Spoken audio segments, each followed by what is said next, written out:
Álvaro Cedeño y Álvaro Cedeño les saludan en este episodio número 328 de Diálogos con Álvaro Cedeño. Esta es una conversación intergeneracional que toca temas como transformación de talento, espíritu emprendedor y acción humana eficaz. Hoy para conversar sobre el artículo publicado esta semana en la página web alvarocedeno.com titulado Jueves de Manifestación. Papá, ¿se siente viva la sociedad civil? Bueno, sí, sí, eso alienta porque me resultaba llamativo el silencio, ¿verdad? Y entonces, ahora pues una convocatoria, una comunicación en varias direcciones de vamos, vas a ir, yo voy y tal, me parece que es un buen síntoma porque creo que hay suficientes reactivos en nuestro radar como para sentir que es importante manifestarse en la dirección que luego veremos que hay que manifestarse. Yo quisiera hablar, empezar por decir eh, el contenido que para mí tiene la palabra manifestación. La empecé a oír cuando era muy pequeñito la imagen que tengo en la mente de manifestación es mucha gente y muchas banderas, ¿verdad? Pero manifestación es una palabra muy interesante. Es como sacar cosas que están dentro y ponerlas razonablemente, eh, ponerlas fuera para comunicarlas, para que sean juzgadas, para hacerlas patentes, ¿verdad? Pero me parece que también la palabra manifestación yo la entiendo más como concentración de personas, ¿verdad? Si de lo que se tratara de firmar un memorial, no me parecería tan manifestación aquí en mi vocabulario interno, instintivo, no me parecería tan manifestación como caminar y ir a algún lugar y tal y cual. Tanto que yo pienso que si tuviera que definir manifestación, lo definiría como comunicar con el cuerpo, porque puedes ir a una manifestación silenciosa, puedes ir y no dices nada, no, son los conductores los que hablan y hacen discursos y tal, pero uno puede ir a una manifestación simplemente con el cuerpo. Va, está presente, ¿ok? ¿Por qué me parece importante la manifestación? Me parece que en este momento la democracia, el Estado de Derecho, la constitución política, voy a decir algo que eh, no es exacto, pero nuestra tradicional forma de vivir la relación con el país necesitan una revisión, necesitan una actualización, necesitan que demos vuelta alrededor de estos conceptos y que podamos decir, sí, sí, sí, a mí lo que me interesa es una democracia de esta manera, un Estado de Derecho tal, una constitución política como la que tenemos, ahí no hay discusión, tenemos una constitución política que se puede enseñar en un folletito y eso creo yo que de tiempo en tiempo es importante que los ciudadanos, los habitantes de un país puedan pensar hacia adentro y decir, sí, sí, estoy de acuerdo con esto, no estoy de acuerdo con esto otro. Creo, para mí, una de las cosas que más me moviliza a, a darle la bienvenida a esta manifestación es que yo he venido sintiendo malestar ante los exabruptos de autoridades públicas, pero el malestar que he sentido es el malestar que uno siente cuando lo ofenden. a mí me parece que algunos de los exabruptos de las autoridades públicas en los últimos años son una ofensa a mi visión de lo que es la ciudadanía, de lo que es la dignidad de la persona, de lo que es esa construcción de cristal que es la convivencia. Es que cuando imagino la convivencia, los años, los sacrificios, el pensamiento, la contribución que ha logrado, que ha costado tener una convivencia que es como una armonía de cristal y de pronto sientes que esa convivencia no se la está tratando como si fuera una convivencia de cristal. Yo me siento posiblemente amenazado, pero más que todo eh, indignado, ofendido. Eh, Eso es, bueno, esa es mi posición ante el plantón al que se está convocando para este jueves a las 4 de la tarde. Gracias por traer este tema a la conversación. No,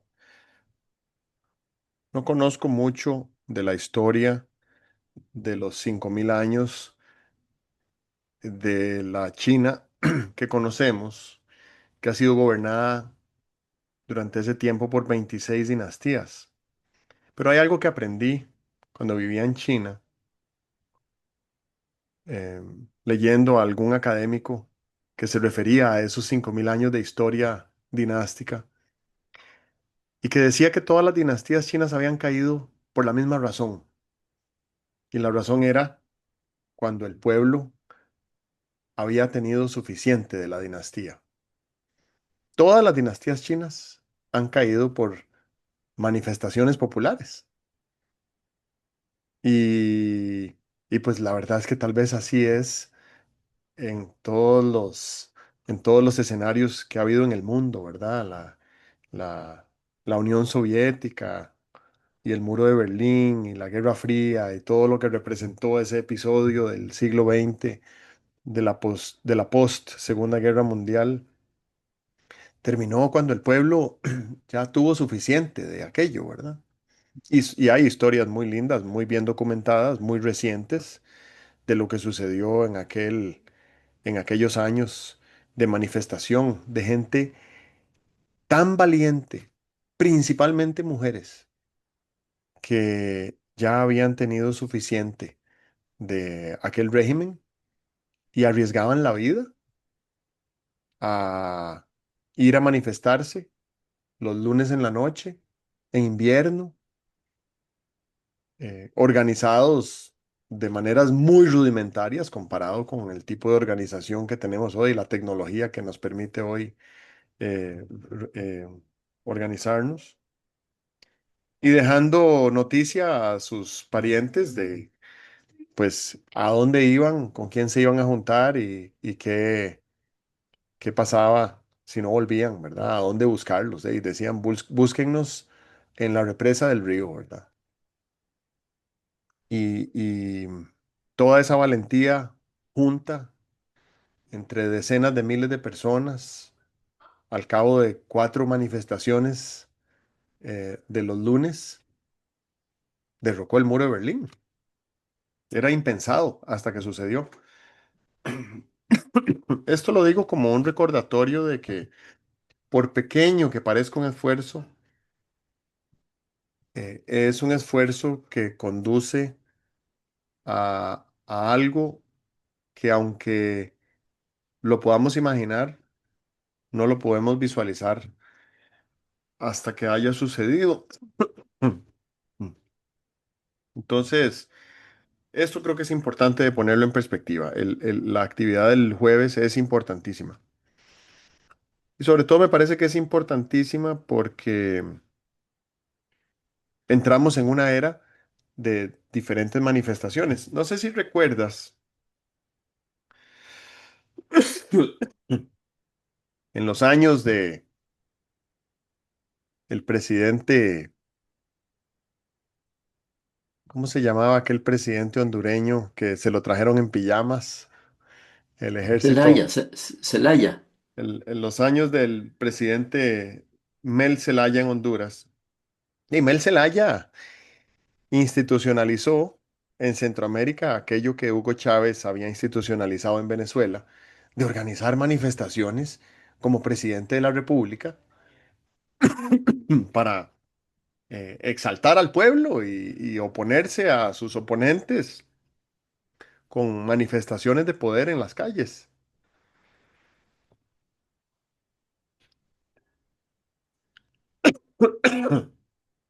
Perdón, ya se me va a pasar esta tos. Y de ahí, de pronto aquí, en los últimos años, hemos visto manifestaciones organizadas por el gobierno con buses de gente que vienen de Mm, diferentes comunidades a manifestarse a favor del gobierno. mm, La gente pobrecita, porque creo que lo hacen a cambio de un arroz con pollo, que es lo que dicen, ¿verdad? A cambio de un arroz con pollo se montan en un bus y se vienen desde donde viven a pararse ahí enfrente de la Asamblea Legislativa y a, y a sostener unos carteles ahí que a veces ni, ni siquiera saben exactamente qué significan.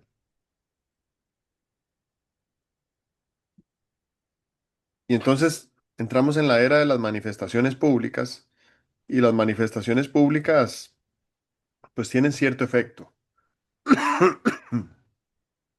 Y ayer lunes, perdón,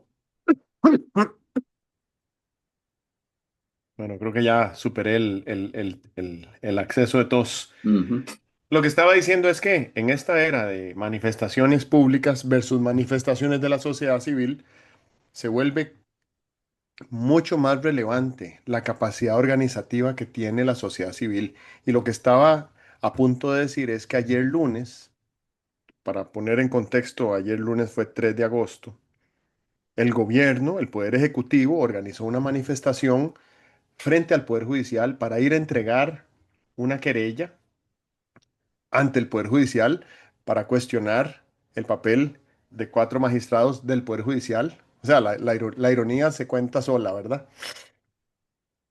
Y a esta manifestación se le permitió asistir a los 30 diputados y además se le autorizó a todos los ministros y viceministros sacar una hora de su tiempo hábil para asistir a la manifestación. Por dicha le dieron tiempo a los ministros para que participaran, porque si no hubieran ido los ministros, creo que solo hubiera habido 4 gatos en esa manifestación. No lo digo con desprecio, lo digo para poner en perspectiva el valor que tienen nuestros recursos públicos como para que se dilapiden organizando una manifestación tan insulsa y tan ridícula, honestamente, en la cual prácticamente no había gente, ¿verdad? Y una de las personas que estaban ahí llevaba una pancarta en la cual eh, cuestionaba el papel de los magistrados, pero en vez de escribir en la pancarta golpistas, escribieron golfistas, ¿verdad? Entonces era una pancarta que estaba en contra de los magistrados golfistas. Y pues la verdad es que creo que yo también estaría en contra de que los magistrados se dedicaran a jugar golf. Ahora sí estoy siendo burlesco. Pero volviendo a lo de la sociedad civil, aquí lo que es más pertinente es que los países más desarrollados del mundo tienen una robustísima sociedad civil organizada. Y la sociedad civil organizada de Costa Rica nos ha dado grandes conquistas a lo largo de la historia. Y probablemente en este momento que estamos viviendo es necesario que la sociedad civil organizada entienda que en la balanza entre aspirar al desarrollo y sumirnos en un subdesarrollo crónico o peor, ¿verdad? Peor que es, peor que el subdesarrollo que es la anarquía, la autocracia, porque devolvernos de una autocracia es, eso es más complicado. Eso es un asunto más complicado. Entonces, la importancia de que la sociedad civil se organice y se manifieste es importantísima. Así que, pues, yo espero que haya más participantes en la manifestación del jueves de la que hubo en la manifestación del gobierno ayer. Otro asunto que creo que es importante poner en perspectiva ahora que mencioné autocracia, es el modelo de negocio. Una cosa es el modelo de negocio donde se persigue el dinero. Entonces uno busca ver cómo hace para reducir los costos y aumentar las ventas y hacer más plata, ¿verdad? Eso es el tradicional modelo de negocio. Pero ¿cómo es el modelo de negocio del poder?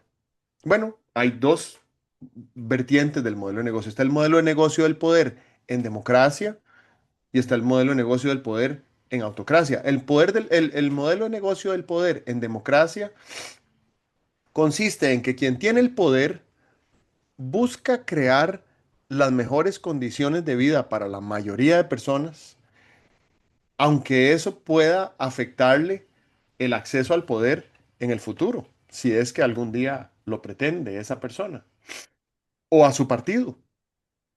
¿Verdad? Entonces, a lo largo de 75 años, todos los gobiernos que ha habido en Costa Rica han construido, han edificado, han fortalecido, han robustecido, han creado valor, han sabido distribuirlo. Hemos tenido unos años de crecimiento económico y de desarrollo humano y ecológico incomparables en el mundo.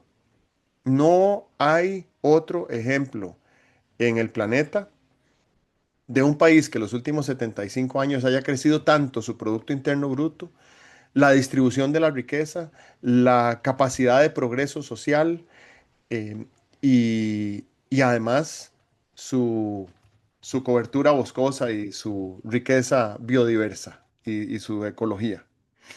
No hay. No se molesten en ir a buscarlo porque no hay otro país ni cercano, ¿verdad?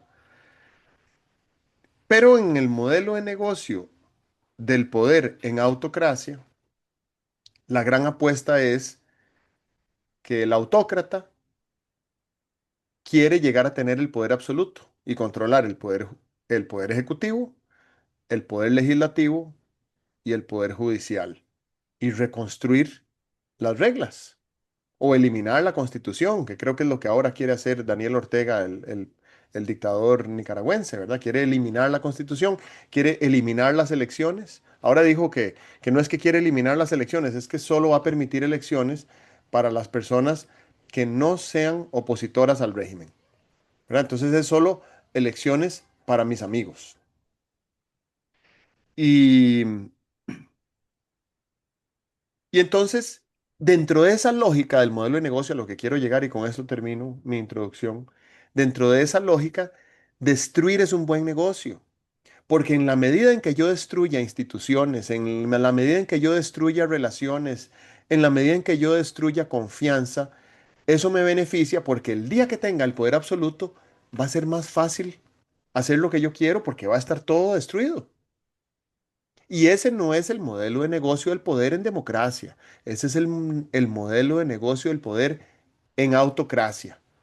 Entonces hay que tener mucho cuidado cuando analizamos la inclinación de gobernantes de turno que buscan destruir como parte de un modelo de negocio del poder que aspiran mantener y ostentar por mucho tiempo bajo una ideología autocrática, ¿verdad?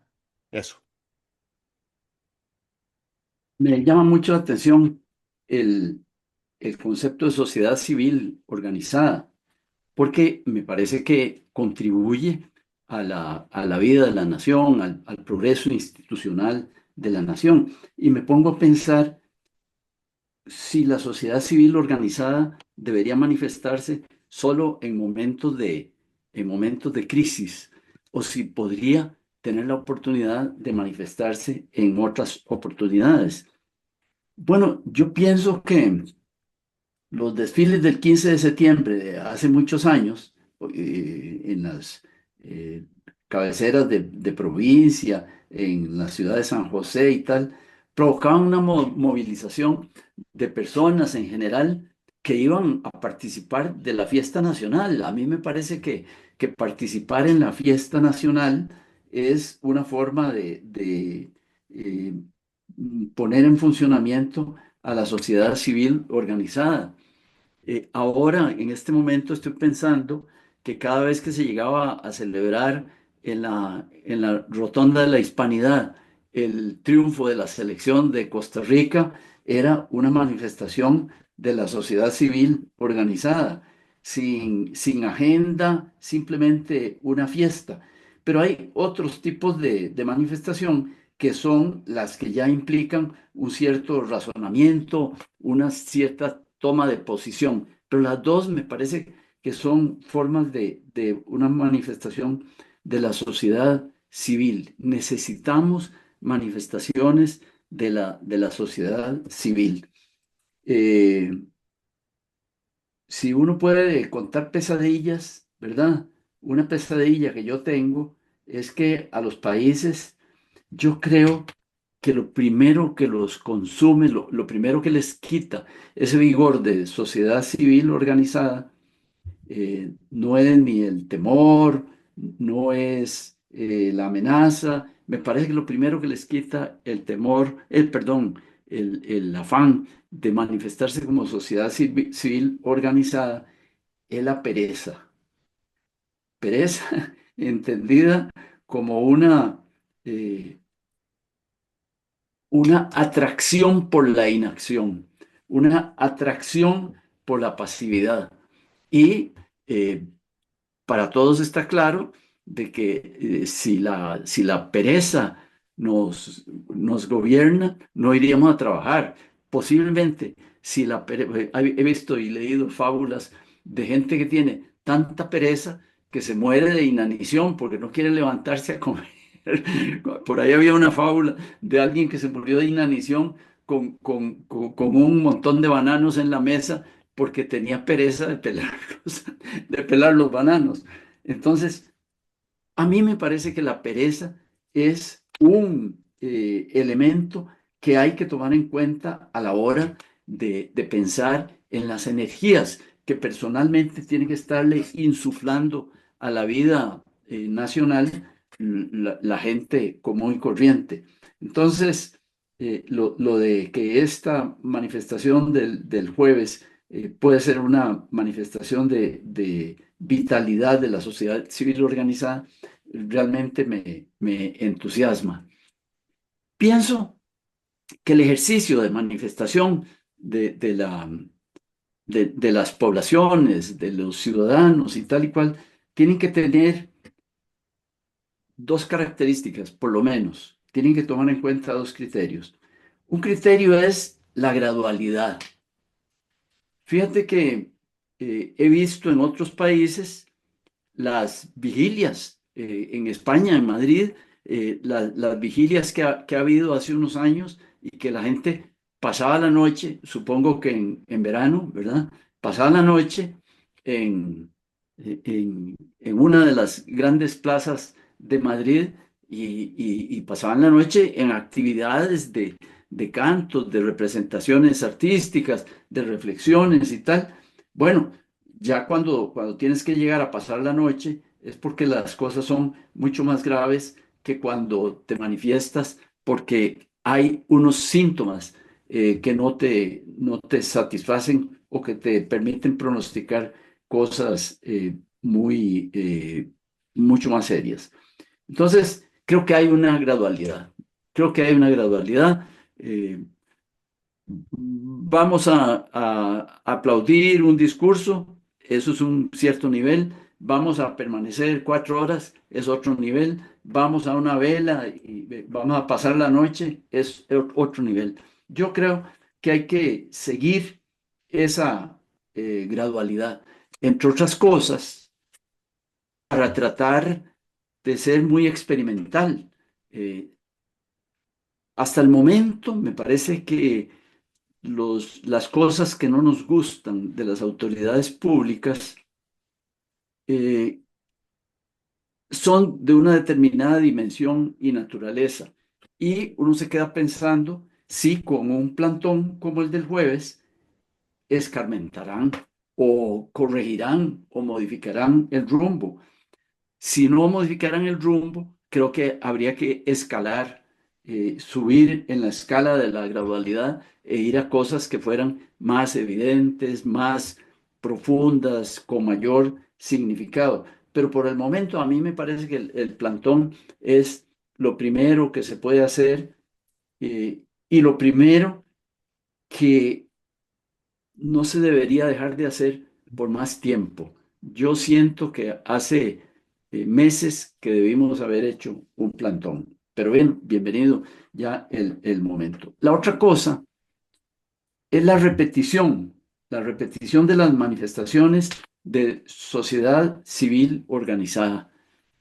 Ahí eh, yo creo que donde más se ha visto es en las protestas sindicales, por ejemplo, en Estados Unidos, ¿verdad? Cuando los obreros se turnan para hacer piquetes delante de las instalaciones de la empresa contra cuya política laboral están protestando. Y entonces hacen el piquete una vez, otra vez, otra vez. Me parece haber visto en Washington protestas permanentes contra la guerra de Vietnam, ¿verdad? Por ejemplo, y entonces distintas grupos de personas venían a mantener en las cercanías de la Casa Blanca una manifestación de protesta por la guerra de Vietnam. Entonces, la repetición es otra de las dimensiones de la sociedad, de las actividades de la sociedad civil organizada. Finalmente, me parece bien interesante la metáfora tuya sobre el modelo de negocio del poder y cuán diferente es el modelo de negocio de una democracia y cuán diferente es del modelo de negocio de una autocracia. Y esto me trae a pensar en algo sobre lo cual no tengo claridad.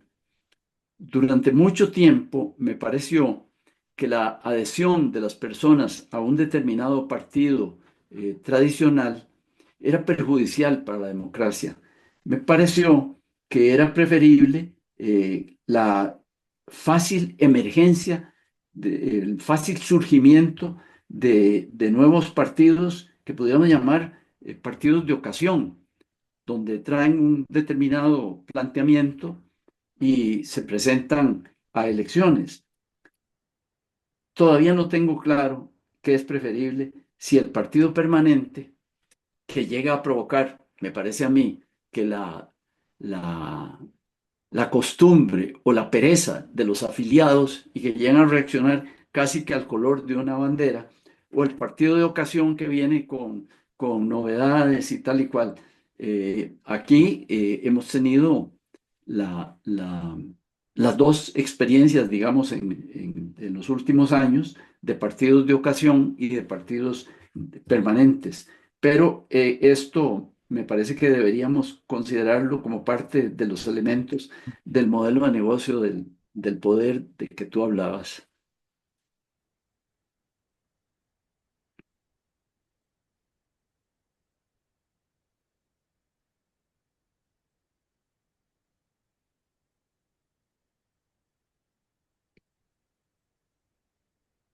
No te oigo.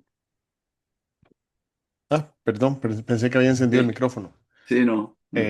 Algo que no mencioné la vez pasada y que lo anoté, pero no lo dije, y era pertinente cuando hablaste del sentido de lo que se sentía como de ofensa. Es que en nuestra programación biológica nosotros tenemos una fuertísima proclividad hacia lo colectivo. Somos una especie social. Entonces, los bienes públicos y el bien común y las instituciones del gobierno y la gobernanza misma de un territorio como conocemos hoy en la modernidad occidental de lo que es un Estado democrático,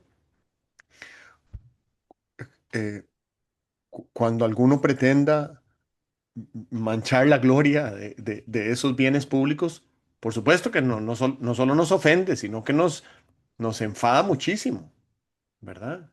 Y, y además creo que todo lo que se está haciendo como una provocación intencional. Y esto me lleva a someter a duda la, el impacto político inmediato que podría tener una manifestación de este tipo, por exitosa que sea, en la gestión del gobierno. ¿Por qué? Porque en el modelo de negocio del poder en autocracia, la polarización es la monedita para el teléfono público. Este es el combustible del negocio, la polarización. ¿Y la polarización qué es? Dividirnos. Entonces, si hay una manifestación multitudinaria, histórica, eso apenas va a representar a la mitad del país, ¿verdad? La otra mitad del país se manifestó hace 6 meses en las urnas de manera categórica y contundente, como pocas veces, a favor de este modelo de negocio, a favor de este tipo de gobierno. Ya lo habíamos visto durante 4 años con absoluta nitidez. Entonces yo creo que una manifestación exitosa el próximo jueves alimenta ese modelo de negocio y alimenta la narrativa de que fulano o sutano o tal institución o tal personaje no nos dejan trabajar, no nos dejan hacer, ¿verdad? Sí, así que yo lo que sí creo que es importantísimo es que una manifestación multitudinaria podría ser muy exitosa para que las organizaciones de la sociedad civil se vean las caras y se recuerden que no están solas, ¿verdad? Porque esto es un tema de organización, no es un tema de individuo, no es un tema de cuál es mi número de cédula, eso no es lo que importa es en cuál organización estoy dedicando horas de trabajo voluntario para hacer mejor la convivencia en mi país. Es en la, en la asociación de desarrollo de mi comunidad, es en la asociación de vecinos, es en la ASADA de gestión del agua comunitaria, es en alguna agrupación de la municipalidad, es en algún grupo de la iglesia, es en un foro académico. ¿A dónde estoy dedicando horas de trabajo voluntario a mejorar la calidad de vida de nuestra convivencia? Porque ese es el éxito verdadero de una sociedad civil organizada como se ve en los países desarrollados. El mejor ejemplo que tengo es Noruega, porque ahí fue donde aprendí de este concepto y ahí fue donde aprendí a ver a dónde estaba la sociedad civil organizada. Y la sociedad civil organizada está en la cantidad de organizaciones que hay constituidas, porque no hay que crear organizaciones nuevas, ya están constituidas. Y a dónde nos involucramos para, para darle vigor a esa sociedad civil. Y una sociedad civil organizada, robusta y sólida, es intraspasable, ¿verdad? Además de que tiene siempre el poder en las urnas cuando se vive en democracia. Porque cuando no se vive en democracia y se vive en autocracia, no hay urnas. Entonces no hay poder ahí, ¿verdad? Eso es Nicaragua, eso es Venezuela. Bueno, ahora que son un protectorado estadounidense en Venezuela, no sabemos qué va a pasar con las elecciones, porque creo que eso está por verse, dependiendo de cuánto tiempo dure Estados Unidos en, en llevarse todo ese petróleo, o qué va a pasar ahí. Pero entonces Noruega sí es un buen ejemplo de cómo eso sucede. Ahora, tampoco podemos pedirle a Costa Rica que sea Noruega, porque en Noruega, una persona que trabaja 30 horas a la semana, tiene una calidad de vida de altísimo nivel, muy digna, con acceso a los mejores servicios que el dinero pueda pagar, o porque tiene el dinero para pagarlos, o porque son servicios públicos que garantiza el Estado. Y el resto del tiempo, aparte de las 30 horas que dedican a trabajar, lo pueden dedicar a trabajo voluntario para mejorar la comunidad, el barrio, el cantón, la municipalidad, la iglesia. Y nosotros aquí no nos podemos dar ese lujo, porque tenemos unas condiciones socioeconómicas donde hay inseguridad, pésimo transporte público, costo de vida elevadísimo, y es imposible que uno con 30 horas de trabajo a la semana pueda mantener a su familia con altísimos niveles de calidad de vida y de dignidad y después poder dedicarle el resto del tiempo al mejoramiento voluntario de la calidad de vida de la comunidad. Entonces no tenemos las condiciones para ser Noruega. Y aún así, tenemos que ver de dónde sacamos los arrestos para hacer ese esfuerzo. Por eso esta manifestación es muy importante, para que la sociedad civil, las organizaciones de la sociedad civil se vean a la cara, se reconozcan y sepan que cuentan unas organizaciones con otras, ¿verdad? Em, hay un tema histórico, generacional, que no querría polemizar al respecto. Pero me parece que mi generación y tal vez una generación que está arribita de la mía, nunca tuvo que pelear por nada. En este país todo nos fue dado, todo fue miel sobre hojuelas, todo fue progreso y crecimiento y evolución y desarrollo. Nunca, nunca tuvimos que hacer nada más que salir a votar una vez cada 4 años. Y si no podíamos o no queríamos ir a votar, tampoco importaba mucho. La cosa seguía, el crecimiento seguía, la prosperidad continuó por décadas. Nunca tuvimos que hacerle frente a ninguna amenaza, ¿verdad? Nunca tuvimos que unirnos como pueblo valiente y viril, trocando eh, la tosca herramienta en arma. Pero tu generación sí tuvo que hacer eso. ¿Verdad? Tal vez tú eras niño todavía en el 48, pero, pero, pero viviste por ahí, por eso, ¿verdad? Sí, sí, sí, sí viste a tus congéneres o a los mayores con los que cohabitabas involucrarse de lleno en esa afrenta que sí tuvo el país en aquel entonces.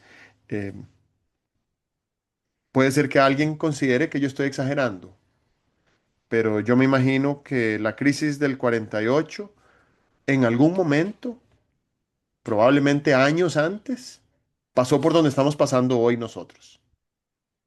Y se hizo o se dejó de hacer lo que se hizo o se dejó de hacer y desembocó en la crisis del 48. Yo estoy convencido de que el Estado y las instituciones costarricenses de hoy son mucho más maduras y robustas de lo que eran en la década de los 40. La sociedad civil es más organizada, hay muchos más recursos, hay más visibilidad, hay más flujo de información, pero la temperatura del agua sigue subiendo. ¿Verdad? Y si estamos todos metidos adentro del agua desde que estaba fría y sigue subiendo la temperatura, no nos vamos a dar cuenta cuando esa temperatura ya sea lo suficientemente alta como para que sea viable estar en el agua, ¿verdad? No es que estamos cayendo en agua hirviendo y estamos pegando un salto porque nos quemamos donde sentimos el agua. Así que creo que eso es algo que tenemos que poner en perspectiva también, que esta generación joven y esta generación de adultos en edad madura nunca ha tenido que hacerle frente a una situación como esta. Quiere decir que podría ser muy útil, muy necesario que las voces más experimentadas y más sabias de este país, que son tu voz y la de tu generación, se levanten ahora, las voces para que nos enseñen el camino y los riesgos y cómo hacerle frente a esta movilización que es necesario hacer en este momento, ¿verdad? Porque hey, no nos podemos quedar cruzados de brazos esperando los 3 años y 9 meses que le faltan a este gobierno hasta que sea hora de volver a ir a las urnas, que es lo único que mi generación sabe hacer. Entonces, alzar esa voz, alzar esas voces, articularlas, articularse entre ustedes, yo creo que es indispensable por la experiencia que tienen, que no la tiene nadie más acá. Afortunadamente no la tiene nadie más acá, pero hoy necesitamos más que nunca que esas voces se manifiesten. ¿Ok? Lo dejo por aquí por ahora. Muy bien, muy bien. Esa invitación a a las personas que tienen experiencia o tenemos experiencias de primera o segunda mano sobre esas cosas, es interesante. A mí me, me gustaría participar casi que de manera folclórica, casi que de manera relato de historia familiar, de las similitudes que puede haber, porque lo peor que puede pasarle a un país es tropezarse dos veces en la misma piedra. Y por lo menos eso se logra cuando hay relatos que circulan.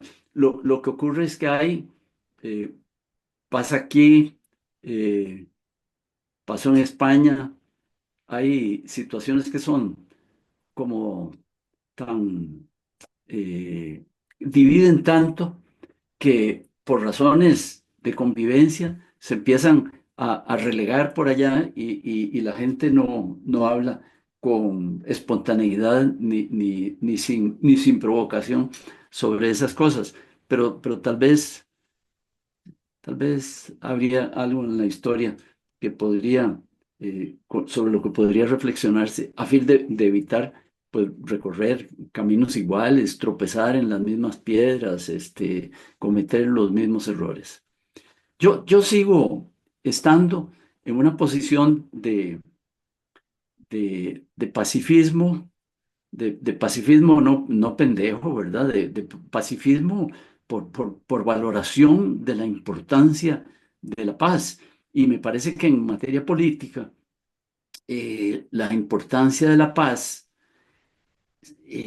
nos lleva a la gestión de acuerdos, porque no podemos estar a las pedradas intentando crear paz de esa manera, sino que yo pienso que tenemos que tener una visión de acuerdo para producir la paz. Eh, para eso, en el acuerdo a mí me parece que es fundamental el razonamiento. Yo creo que el acuerdo es básicamente el razonamiento y mucho de lo que se hace en gestión de acuerdos, que es tratar de iluminar lo instintivo, iluminar lo divisivo, iluminar las raíces de los conflictos, se hace precisamente para que el razonamiento ocupe los espacios que antes ocupaba la pasión o el empecinamiento. Pero vieras que un día de estos, porque siempre he pensado que el razonamiento es tomar un teorema de geometría e ir caminando hacia la demostración, que admiración eterna para los griegos. Pero un día de estos leía de un autor, Steven Pinker, ¿sí? Eh, que el razonamiento es lógica, todo el mundo entiende, ¿sí? No me puedo saltar unas premisas, no puedo hacer unas deducciones alegres. Razonamiento es lógica, pero no es solo eso. Razonamiento es también probabilidad. Ve qué interesante, porque claro, vivimos en un mundo donde no todo es lógico, vivimos en un mundo donde puedes saltar la liebre, vivimos en un mundo donde hay azar, no azar de los arbolitos de naranja, sino azar, suerte. ¿Cómo se llamaba? No me acuerdo cómo se llamaba. El término técnico del azar, de que pueden ocurrir cosas sin causa y tal y cual. Ok.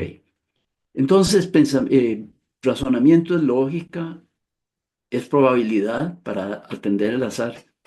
Es pensamiento crítico, es eh, la duda cartesiana de, bueno, ¿y esto para dónde va? ¿Y esto de dónde viene? Porque no podemos razonar si estamos comprando todo lo que se nos dice, aceptando todo lo que se nos dice. Entonces, razonamiento es pensamiento crítico. Y es, dice Pinker, teoría de juegos. Yo muevo en esta dirección, ¿qué van a hacer los que están ahí enfrente? ¿Ah? Y cuando ellos muevan, ¿y yo qué voy a hacer? para optimizar mis estrategias. O sea que razonamiento no es simplemente voy a ir a hacer un conjunto de deducciones, sino de razonamiento debe ser llegar a la mesa o mirar la vida institucional, no como quien mira un problema de geometría, sino como quien mira un problema real, con múltiples aristas, con una cierta complejidad, con unas agendas ocultas y tal. Esa es la alerta que me parece que tenemos que mantener en este momento. ¿Para qué? Yo creo que para mostrar firmeza, porque sería muy lamentable que los interlocutores, los que están en la acera de enfrente, los que están del otro lado de la mesa, dudaran de nuestra firmeza. Podría ser, siempre ha sido trágico que uno dude de la firmeza del contendiente. Y entonces se va atreviendo a hacer cosas hasta que el contendiente explota.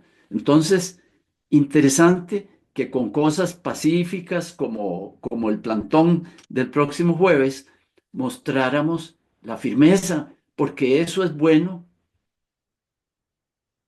Ya aquí voy a decir un término demagógico. Eso es bueno para la salud del contendiente. Que no se equivoque de que nuestra firmeza es ilimitada, de que nuestra firmeza es endeble o de que nuestra tolerancia es ilimitada.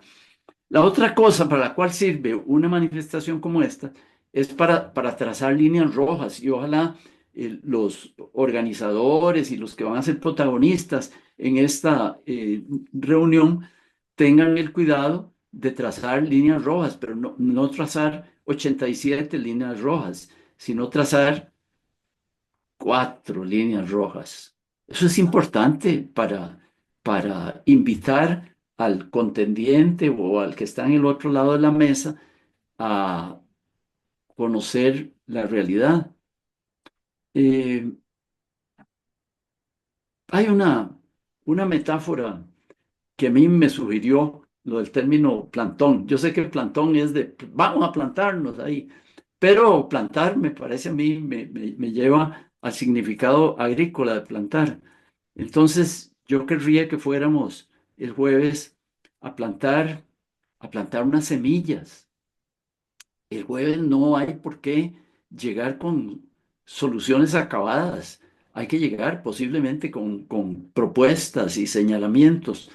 Pero este hecho de una manifestación popular es una semilla que según la calidad de las semillas que plantemos, así será la germinación de la matita que vamos a ver. Y creo que deberíamos participar en esto con la mejor buena voluntad de que las semillas que estemos sembrando pues nos den unos frutos que nos mejoren. ¿A quiénes? A todos, a este país extraordinario donde hemos vivido en esa circunstancia extraordinaria, casi sin darnos cuenta, porque se nos ha ido haciendo como parte del ambiente, como parte del escenario, esta vida que vivimos en este país y que es singular comparada con lo que ocurre en el resto del mundo.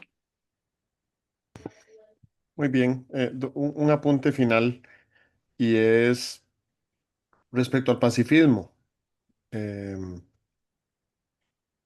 yo siento que el mayor éxito que podríamos aspirar a tener como nación y como Estado y como sociedad civil organizada es que nos apoyemos con convencimiento en los tres atributos fundamentales de la paz, de la gestión de paz, que son la empatía, la creatividad y la armonía. Empatía para ser capaces de ponernos en los zapatos del otro, pero con los pies del otro, ¿verdad? Y no simplemente fingir que soy yo puesto en otra posición, no. de verdad ser capaces de contar la historia del otro. ¿Cuál es la historia de quien está al otro lado de mi versión, ¿verdad? De la persona que está a favor de considerar golpistas a los magistrados de la Sala Constitucional por una resolución que emitieron el jueves en la noche. ¿Cuál es la historia de esa persona? Es mi responsabilidad como ciudadano de paz ser capaz de contar la historia de esa persona. Desde el punto de vista de la creatividad, tenemos que salirnos de una lógica dicotómica de que aquí solo hay dos opciones a favor y en contra, blanco y negro, a un lado o a otro lado de la raya. Tenemos que ser mucho más creativos y ser capaces de crear opciones y ver a dónde esas opciones nos permiten establecer un diálogo, que es lo primero que se necesita, ¿verdad? Porque en el plantón del jueves no va a haber simpatizantes del gobierno. Entonces estamos excluyendo a una parte importantísima de la ciudadanía, que son además los que tienen en este momento el poder formal. Sí, ¿no? Y lo tercero, hacerlo en armonía, ¿verdad? Sí. Ujú, De ahí, pues uno no querría que sucediera ninguna desgracia, pero por lo que se ve en redes sociales ya es suficientemente desgraciado el tono violento en el cual nos comunicamos como ciudadanos, ujú. ¿verdad? Del mismo, somos todos de los mismos. La verdad es que el día que nos demos cuenta de cuál es el verdadero enemigo que tenemos enfrente, pues tal vez se nos van a bajar un poquito las orejas y vamos a dejar de pelear, porque el enemigo no son otros costarricenses, ¿verdad? El enemigo es un, una policrisis en la que estamos metidos como humanidad Ujú, y esto nos compete a todos.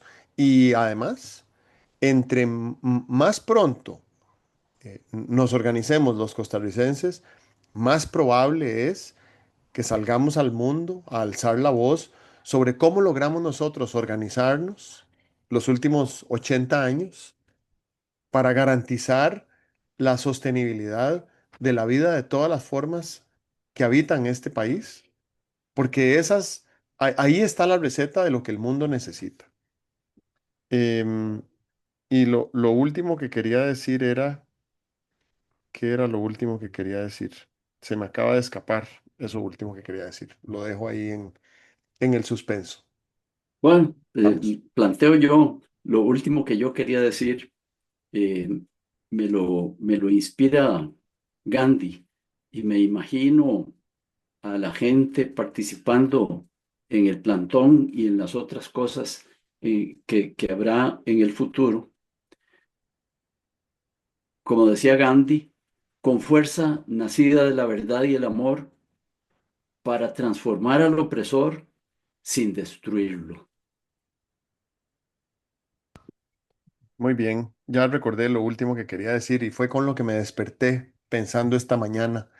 Y es que el famoso libro de Getting to Yes de Fisher y Uri postula esa dicotomía de negociación entre posiciones e intereses.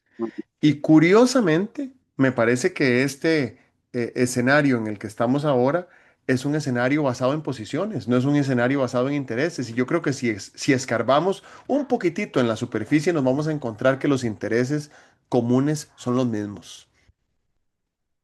Muy bien, yo Ok, suscribo eso. Estamos con la misma bandera. buenísimo. Nos hablamos pronto. Bueno, Muchas gracias. que estés bien. Igualmente, hasta luego.